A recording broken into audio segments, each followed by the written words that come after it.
command အများစုမှာတော့ data has ဆိုတဲ့ function လေးပါပါတယ်ဥပမာကျွန်တော်တို့ ls ဆိုတဲ့ command ကိုကြည့်မယ်ဆိုရင်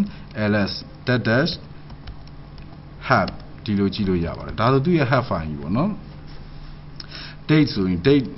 date ဆိုဒီလိုပေါ့နော်အဲ့တော့ date ကိုကြည့်မယ်ဆိုရင်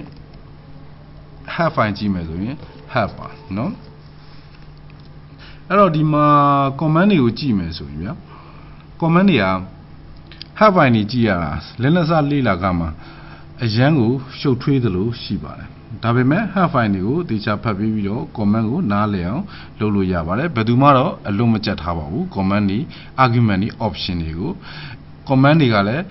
အများကြီးဖြစ်တဲ့အတွက်ကြောင့်အုံနောက်နဲ့အကုန်လုံးမမှတ်နိုင်ပါဘူးကျွန်တော်တို့လည်းလိုအပ်တဲ့အချိန်မှသာလျှင် have file တို့ manual တို့ကြည့်ပြီးတော့ကျွန်တော်တို့ reference ယူပြီးတော့မှအလုပ်ရတာဖြစ်ပါတယ်အဲ့တော့ဒါပေမဲ့ have file ဒီမှာကြည့်ပုံကိုကျွန်တော်ပြောပြမယ်ဆိုရင်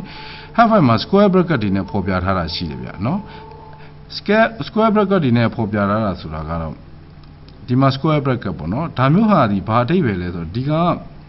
option item တွေပါเนาะ option တွေရွေးလို့ရမယ် command ကို option တွေရွေးပေးမယ်ထည့်လို့ရတာရှိတယ်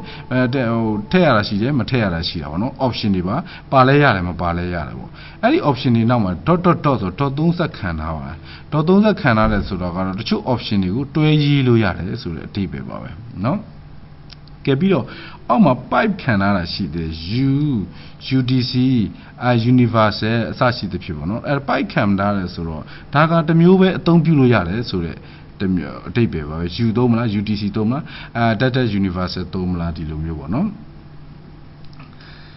အဲ့ဒီလိုရှိပါတယ်ပြီးတော့ angle bracket ထဲမှာရှိတယ်တချို့ဟာတွေရနော် angle bracket ထဲမှာထည့်ထားတယ်နော် angle bracket ဆိုတာဒါမျိုးပေါ့နော်ဒါမျိုးဒါမျိုးဆိုရင်တော့ variable ပါ variable ကတော့နှစ်သက်တဲ့ဟာထည့်ရတဲ့ဟာမျိုးပါเนาะအခုသင်ခန်းစာတော့ command ကိုမသင်ဘူးဒီကျွန်တော်ဒီ terminal ကို accessing the shell ပေါ့เนาะဒီကောင်ပြီးဥပမာကျွန်တော်ဒီမှာ date command ကိုကြည့်အောင် date เนาะ date ကို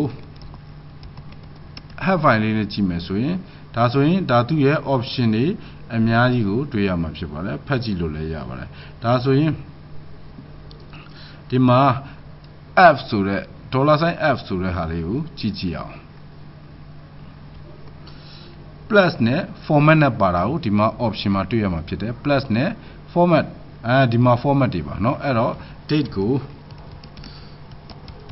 date sorry ဒါဆိုရင်တော့သူ့ရဲ့ format အလိုက်ကြည့်တာဖြစ်ပါတယ်